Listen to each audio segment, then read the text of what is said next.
Антошка еле-еле брел домой, загребая ногами снег. Настроения не было.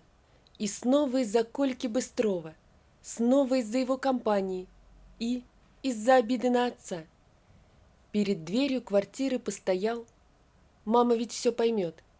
Как ни натягивай улыбку на лицо, глаза выдадут. Она так и говорит, что по глазам можно все узнать. Лучше бы черные очки носить. Но как только Антошка открыл дверь, так сразу его нос защекотал аромат запеченной картошки.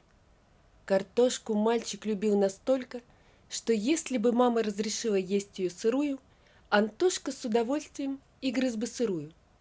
Вот от этого и вся проблема. Имя и картошка. Сначала имя. Антошка-картошка. Вроде и не так обидно все начиналось со стороны одноклассников-третьеклассников. А потом понеслось. «Антошка, иди копать картошку». Колька Быстров, лидер класса, отсекал все попытки Антошки присоединиться к игре. А он и не очень-то и хотел. Просто учительница Алла Сергеевна говорила, чтобы новенький не стеснялся. Мол, иди с ребятами поиграй. Когда же Колька спросил, кто его родители, Антошка ответил: «Мама в больнице медсестрой, папа». Мальчик замолчал на мгновение и тихо произнес: «Спасатель». Колька внимательно посмотрел на новенького. Про маму ладно, в поселке многие мамы работали при больнице. А вот отец... То ли завидно стало Кольке, у него-то отец любитель посиделок с мужиками, то ли не поверил. Оглянулся на компанию одноклассников. «Вы слышали? У него папа спасатель», произнес он по слогам, рассмеялся. «И кого он спасает? Бабушкам картошку с огорода выкапывает?» Компания поддержала, недружно. И первый раз, как он пришел в школу, Колька почувствовал себя неловко. С этой минуты ему хотелось с каждым разом поддевать Антошку все сильнее, обиднее. Колька понимал, что перегнул палку, и ему нужно было скорее вернуть полное лидерство. Вот и сегодня все цеплял и цеплял Колька Антошку, а потом и выпалил: «Да нет у тебя папаши». Тут он вспомнил, как мать с отцом ругались. Мол, отец завел интрижку с Людкой из магазина. «Твой отец помогает какой-то тетке, а про вас и не думает». Антошка думал, что сейчас задохнется. Мало кто не увидел, как сжались его кулаки, и уж никто не ожидал, что тихий Антошка кинется на Кольку. Он колотил противника и кричал: «Мой папа спасатель! Спасатель!» Колька же растерялся и не дал отпора. На шум в коридоре из класса вышла Алла Сергеевна, разняла драку. Антошка сел на пол, уткнулся лицом в колени и заревел. Он не слышал, как учительница сказала Кольке, но так, что слышали все: «У Антона есть папа, спасатель, он пропал». Колька понимал, что по-хорошему надо попросить прощения, но это же Колька Быстров, лидер класса. Проще не обращать внимания на Антошку. «Мам, я пришел!» — крикнул Антошка, скидывая обувь. Обида на Кольку комом стояла в горле и готова была вырваться слезами в любой момент. «Иди мой руки». Нелли выглянула в коридор, поцеловала сына. Сразу почувствовала его настроение. «А что у нас случилось?» «Ничего», — пряча глаза, ответил Антошка. «Антон». «Да, мам, честно, ничего, устал». «Хорошо, пойдем, как раз все горячее». Нелли знала, остынет сын и сам все расскажет. Ели в основном молча. Антошка помыл посуду, присел рядом с мамой. Нелли приобняла сына. «Мама, давай вернемся обратно». «Антон, ты же знаешь, врач рекомендовал уехать из города». «Мама, да я готов всю жизнь жить на таблетках». «Глупенький». Нелли поцеловала Антошку в лоб. Если есть возможность жить без таблеток, то почему его не использовать? Ты подумай, как мы в июне сюда переехали, у тебя хоть раз приступ был? Вот то-то же. Мама, а если папа вернется, он нас найдет? Мы же так далеко от города. Конечно, найдет. Будь мы хоть за 1000 километров от города, он же твой папа. Уложив Антона спать, Нелли в который раз просматривала за день, когда выпадала свободная минута, сайты о поиске людей, пропавших, найденных. Ей обещали, что будут держать в курсе того, как проходят поиски. Но прошло ровно 10 месяцев, а от Паши невесточки.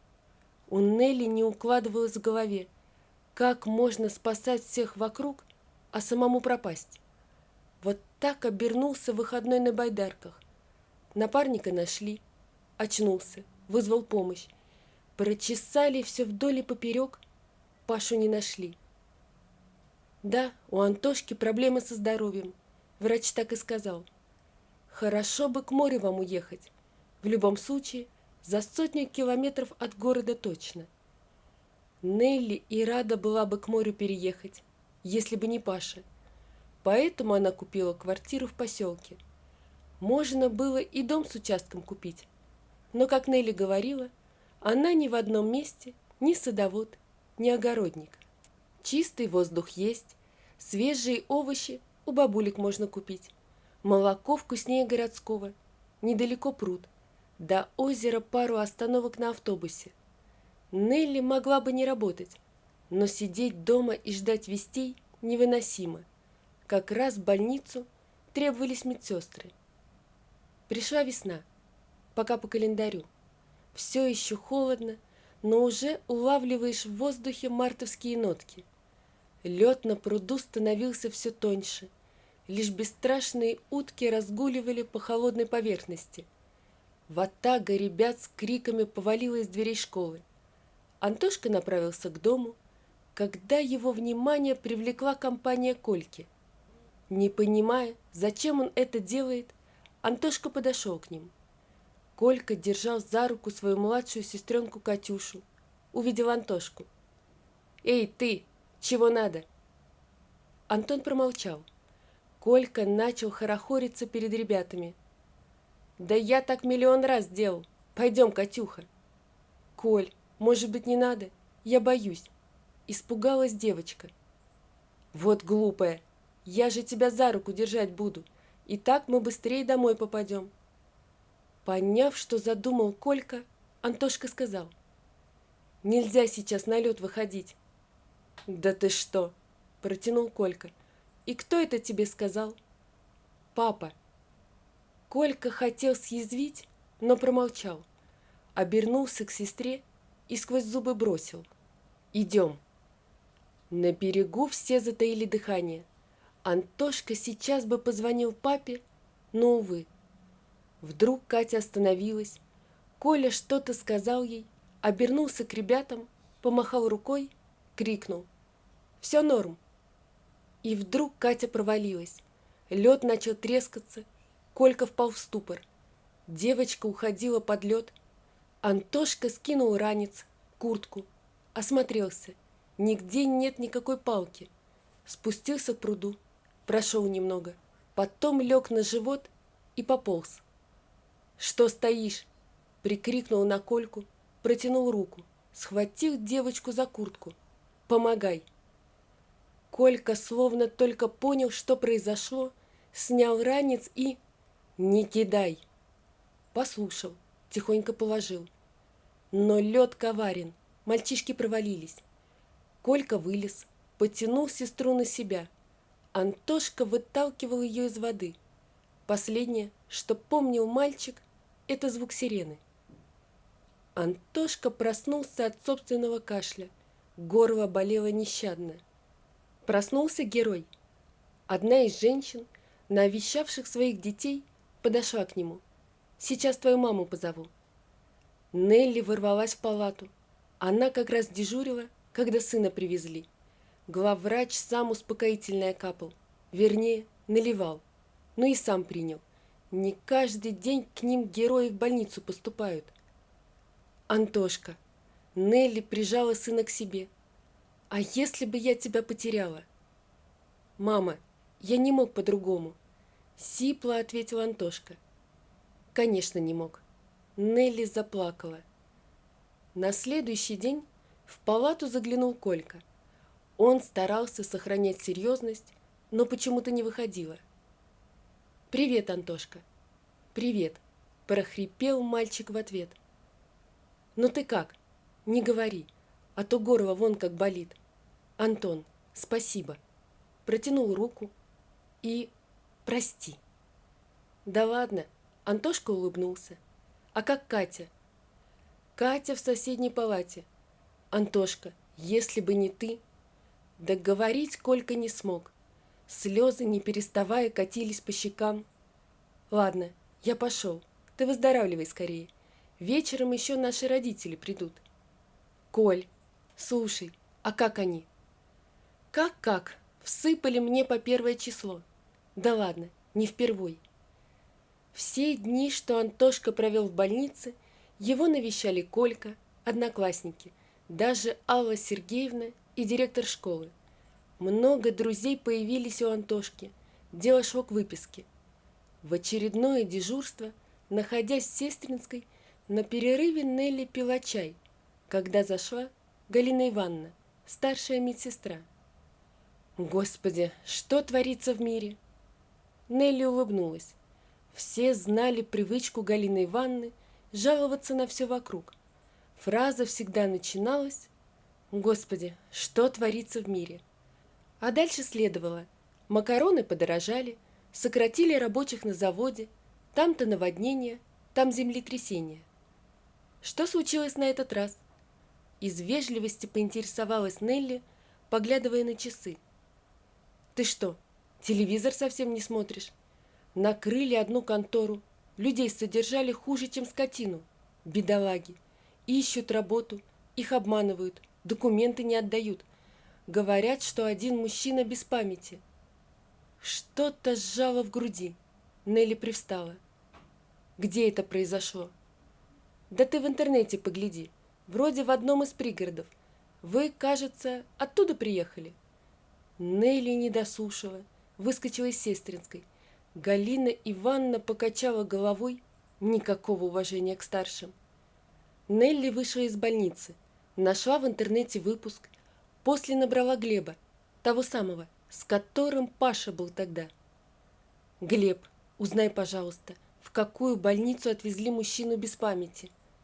«Нелли, ты мои мысли читаешь, я уже туда еду». «Ты тоже думаешь, что это Паша?» Тихо, будто боясь спугнуть Надежду, спросила Нелли. Антошка заметил состояние мамы, а она ничего не говорила. Да и как сказать ребенку, если она ошибется? Зачем давать надежду? Вечером позвонил Глеб. Уже утром следующего дня Нелли сидела перед спящим мужчиной и плакала. Мужчина открыл глаза, с удивлением посмотрел на женщину. «Вам плохо?» – спросил он. Нелли подняла голову. Паша некоторое время недоуменно смотрел на нее, словно силясь вспомнить, где он видел эту женщину, как вдруг заплакал. «Нелли, девочка моя!» Антошка уже как неделю ходил в школу. С Колькой сдружились, и если что, то Колька советовался с Антошкой, как правильно поступить. В пятницу в класс зашел директор, за ним мужчина в военной форме. МЧС, сразу определил Антошка, и так тоскливо ему стало, что хоть волком вой. Директор что-то говорил, Антошка не слышал, пока соседка по парте не толкнула его. «Тебя зовут». Антошка встал, под аплодисменты прошел к доске. Военный поблагодарил Антошку за спасение жизни и добавил: «А наградит тебя другой человек». И почему-то подмигнул. Дверь в класс открылась. Антошка вдруг подумал, что это самая лучшая награда. «Папа!» Класс взорвался бурными аплодисментами, но Антошка ничего не слышал. Он плакал в папину грудь. «Папа, где ты был? Почему ты такой худой? Папа!» Пашу отнесло течением. Помнит, что очнулся уже у тех людей. Имени не помнил, лечили недолго. Что задарма кормить? Паша перевелся служить ближе к семье. Нелли так и осталась работать в больнице. Антошка теперь самый счастливый ребенок. Надо заметить, что многие семьи в поселке стали равняться на семью Антошки. Особенно это радовало Кольку Быстрова. Теперь и в его семье покой. Вот такая история, друзья. Напишите, пожалуйста, что вы думаете об этой истории. Не забудьте подписаться на канал и поставить лайк. Всего вам доброго. До свидания.